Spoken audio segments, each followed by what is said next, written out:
crisis of character. A White House Secret Service officer discloses his firsthand experience with Hillary, Bill, and how they operate. Gary Byrne details what the Clintons are like, far away from the public eye. Now, he has a lot to share, so let's get things started. Joining us now on an exclusive is former Secret Service officer Gary Byrne. How are you? Good to see you, sir. Thank you, Sean. You wanted to be a Secret Service officer your whole life. I did. Yeah, I did. And you got that coveted job right in front of the Oval Office. I did. It came true. Yeah, it was great. Pretty amazing. I know that the left is going to smear, slander, besmirch you. You're ready for that, right? Sure, I am. And it's already started. It's already started. Yeah. Before the book comes out. You know, I love how they smear you before they even know what you wrote. Yeah. I'm going to start at the end of the book, because you talk about why you wrote this book. You said, what I learned from the Clintons firsthand the hard way is important. In 2016, she's running again, and you felt compelled to tell the story because why? Let me ask that. Because I want Americans to know what the real Clinton administration is like. Mrs. Clinton is not a leader. She's a very, very angry person all the time. I've seen many instances that I talk about in my book, Crisis of Character, where she displays this holier-than-thou attitude, do as I say, not as I do. She's a dictator. She comes across as a dictator. I've seen her berate many people, and myself included. And I've never seen any example that would lead me to believe that she could lead this country. I mean, you know, you describe a woman that is very phony. In other words, you talk about how she'd tell you to go to hell, or tell another agent to go blank himself. Correct. And how she threw a Bible at a Secret Service officer or agent. Right? Yes, sir. Okay, and the vase story, which we'll get to in a minute. Right. But if the cameras were on, she was close to Bill, but it was manufactured. It was not real. Absolutely. Camera goes off, different person. Yeah. And if she had guests, she'd say, oh, he's my favorite Secret Service guy. Sure. She actually did that to me one time when she berated me about an hour before over something, and then introduced me to this tour from Arkansas, a group of people that were getting a special tour, and told them what a wonderful, I was her favorite officer, and patted me on the back, and almost to the point where, like, I almost believed her, but I knew what the truth was. Yeah. I'd seen this behavior before. You said, and with Hillary Clinton's latest rise, I realized her own leadership style, volcanic, impulsive, enabled by sycophants, disdainful of the rules set for everyone else, has not changed a bit. A lot has been made about temperament. Yes. And the temperament of a president. Yes. You're describing someone by far that does not have control of her emotions or temperament. Yeah. She exhibits some very dangerous behavior, as I would describe it. She gets angry at things that are policy issues that, you know, take time to fix, and she's got this attitude where she wants things fixed right now, immediately. She screams and yells at people, and there's procedures. You know, government is very bogged down with rules and regulations, and so yeah, there's many examples that I cite in my book where she blows up at people. Like I said, she's blown up at me before, and agents and her staff. At one time, I saw her staff so afraid to tell her about a mistake that was made. They weren't upset about the waste of the mistake, ordering the wrong invitations. They were terrified that someone was going to have to tell Hillary Clinton that there was a mistake made. Well, by the way, you're not the only one to say this. George Stephanopoulos, he described her as having a horrible temper. Dee Dee Myers is another person. Yeah. And you even quoted George, I know, in the book. Yes. And then you write, though portrayed as a long-suffering spouse of an unfaithful husband whose infidelities I personally observed, and we'll get to that in a minute, and know to be true, she was anything but a sympathetic victim. Correct. Their relationship seemed so strange and volatile at times, and she would continuously berate people, as I mentioned before, but she was like two different people. Again, she would be polite and nice to everybody when the cameras were on, and then when they were off, she was just cold, distant. Seconds later. Just almost instantly. I mean, that's what I've experienced quite a few times. Yeah. All right, you tell a couple of stories, and I think our audience would want to hear them. Sure. One story is the vase story. Sure. The other story is the blue glove story. Right. And I think they give some insight into what you saw on a regular basis. Sure. So the vase story is, I came in one morning to go to work early, came in, worked out, and then as I headed over to the post, I ran into residence workers that were going home, and they said, "Oh, you better go over and see your buddy. We had a problem last night." So I went over to the mansion post on the ground floor, and I said, "What's going on?" And I heard something happen. They said, Mr. and Mrs. Clinton had this horrendous fight. It was so loud that the staff people on the ground had walked away, from the elevator shaft. The sound was coming down, and then they heard a crash. And then when it was investigated, they saw a broken vase on the floor. Now, this has been reported to be not true, and they reported it that a lamp was thrown. Well, a lamp wasn't thrown, a vase was. Now, the vase was on one side of the room, right, and broken on the other side of the room. Right. The vase was sat on a long oblong table that was on in the private living quarters. Yeah, I doubt it. Yeah. So it looked like it had been launched and it was shattered. And then the reason I know this is true is because when I heard the story, after I heard it, having worked at the White House and know how the White House works, I knew if something like that had happened where the debris would be. So I walked down to the curator's office and looked inside the curator's office, and there was a cardboard box with the mostly blue and some white on it, base. Yeah.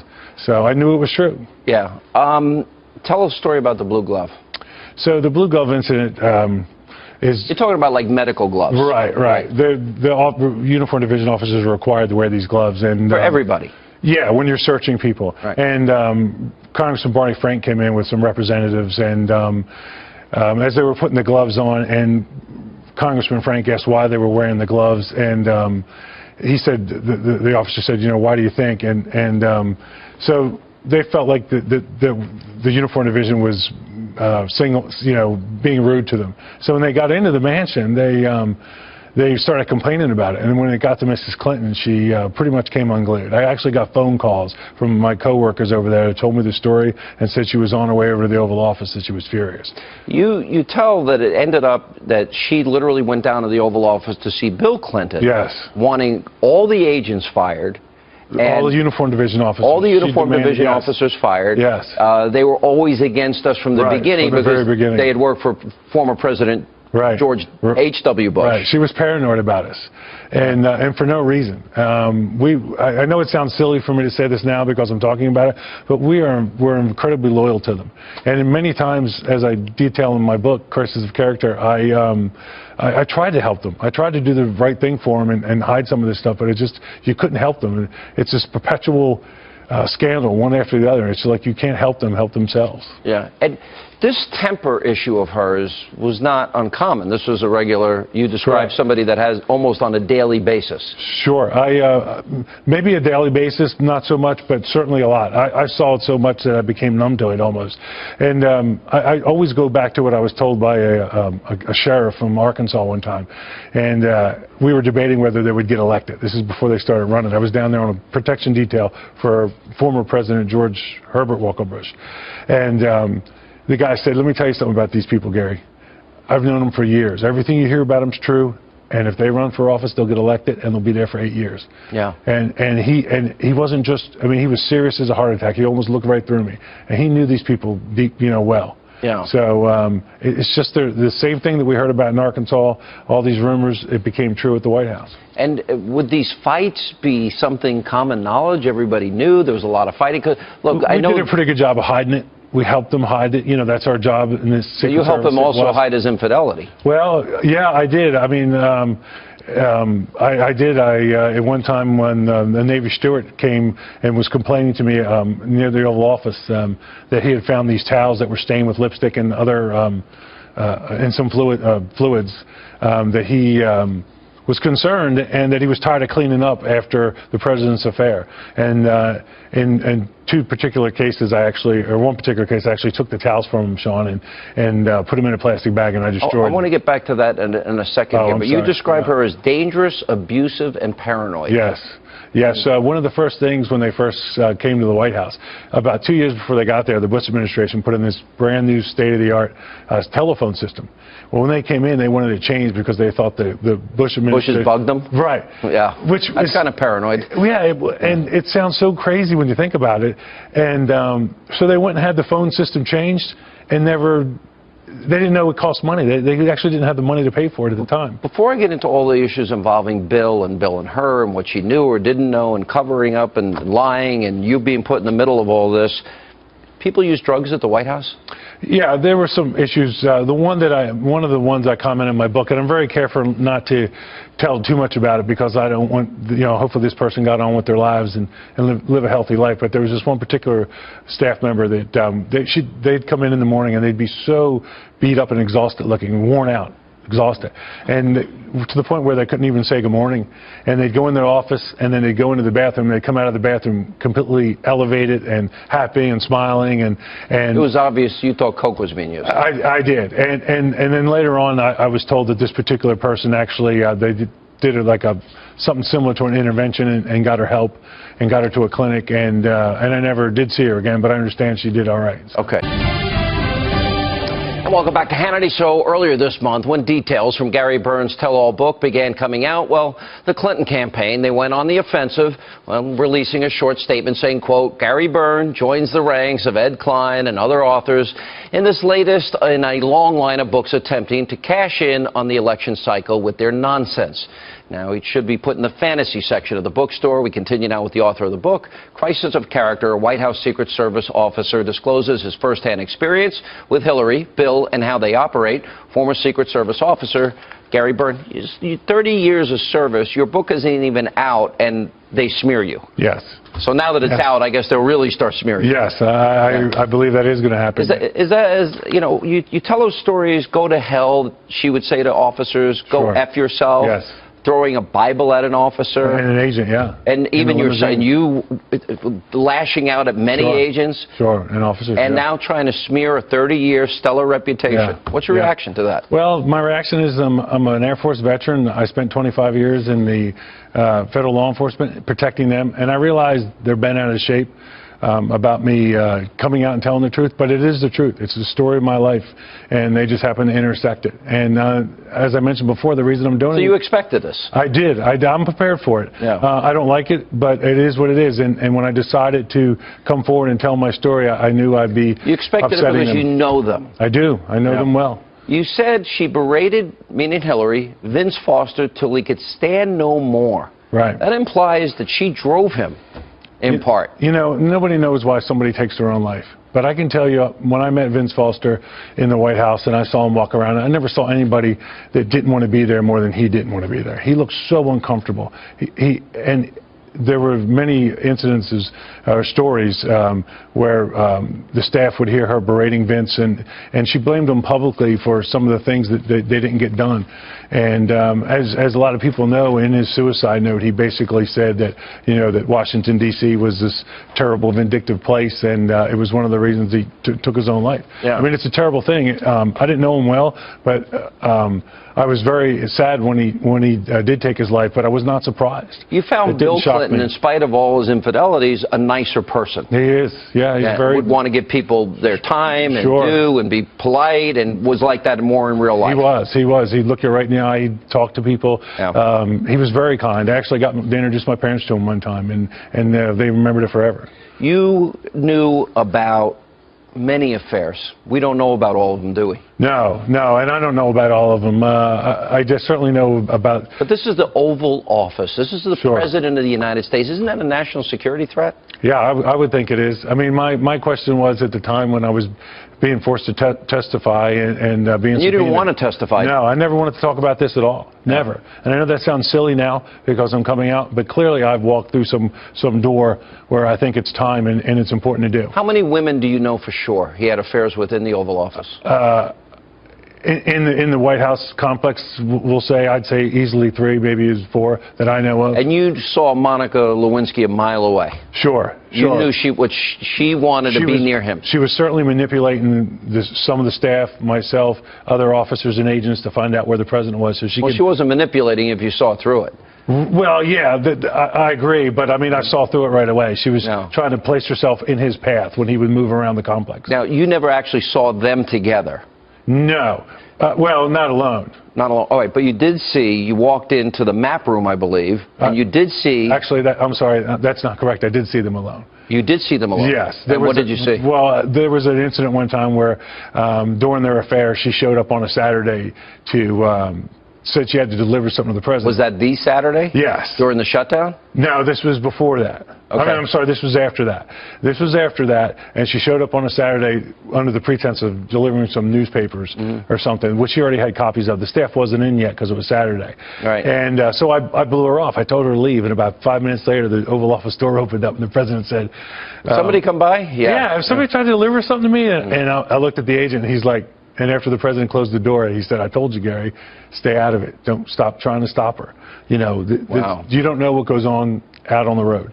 So out on the road. So in other words, he was telling you that this is nothing. Right. That was yes, exactly. That's what he was telling me. So you knew that something was going on there, right. but you actually walked into the map room and saw the president with former presidential candidate Vice President Mondale. Yeah. And with his daughter. Yeah, with his daughter.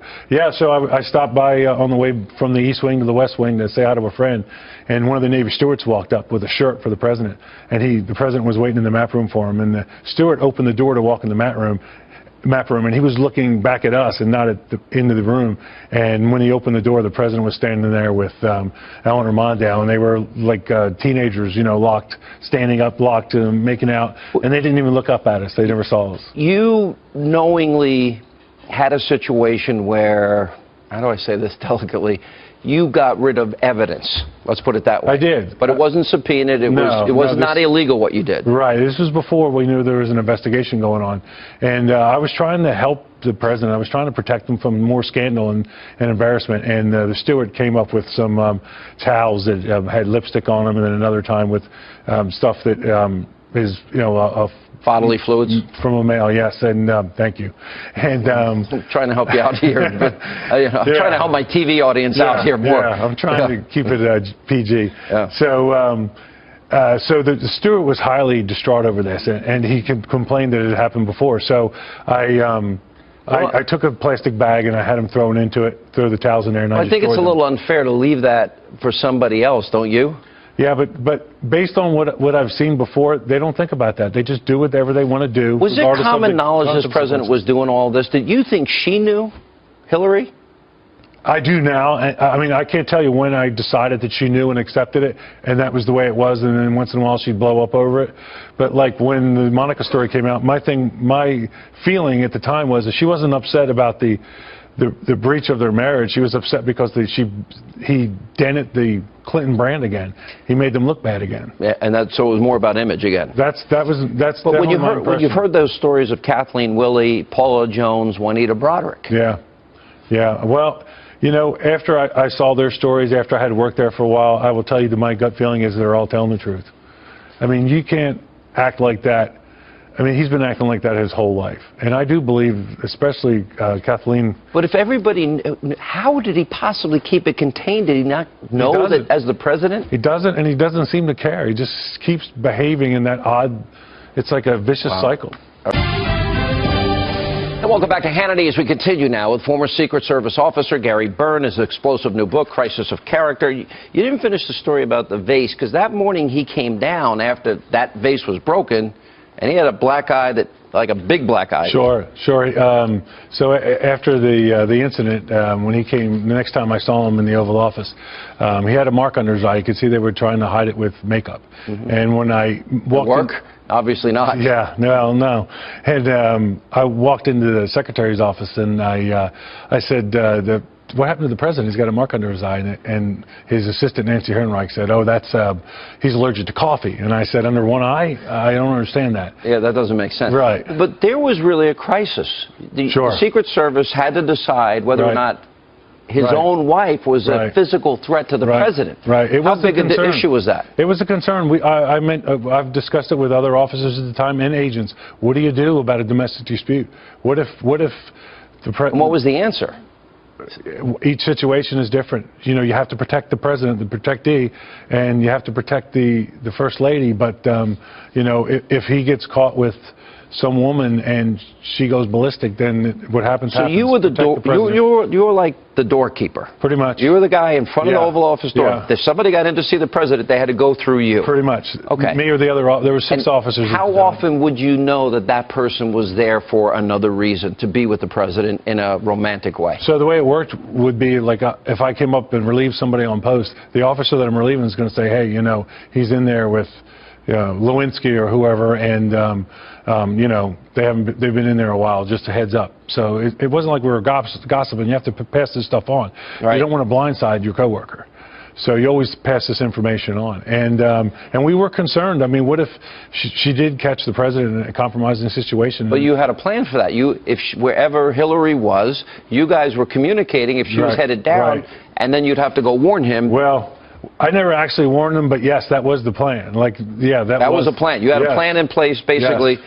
Yes. I mean, that's all right. Now, let me play. I pointed out on this program and on my radio program that she's often angry. Yes. Somebody you're describing with a volcanic temper. Yes. Let's play some of Hillary. And I also think we'd be a lot better off if we actually talked to each other instead of yelling at each other. I'm so sick. I am so sick of the Sanders campaign lying about me. I'm sick of it. I think it's time we treated everybody in this country with respect, with kindness, with love. I know we can create more good-paying jobs and raise incomes for hardworking Americans again. I know that we can finish the job of universal health care coverage for every single man, woman, and child. I know we can combat climate change and be the clean energy superpower of the 21st century. I know we can make college affordable and get student debt off the backs of young people. She does seem angry a lot. Right. And you're saying behind closed doors when nobody's looking, she's that angry person always. Mostly. Or distant, cold. What I've been looking at there, Sean, doesn't concern me too much. That's her being a politician.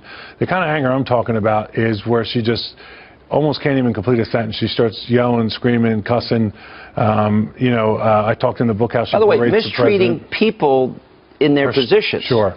All the time. Yes, the uniform division officers, agents.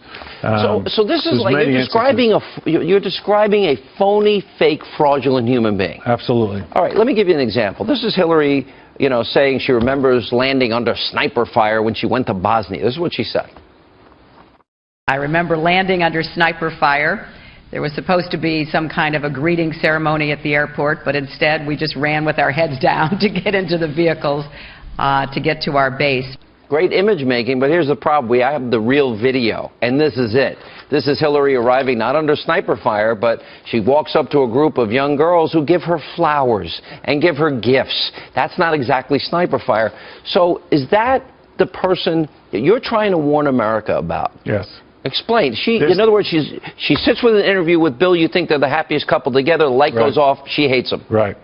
I don't know if she hates him or not, but I will tell you that the example you just showed there is a perfect example of anybody that worked around them in the Secret Service. When they saw that, they knew they started laughing their faces off because they knew that was a flat-out lie. Wow. Now, I wasn't on that mission, but I talked to the guys that were, and the only thing that the military had them do is sit on their flak vests as they were getting close to the ground, which is standard procedure in those.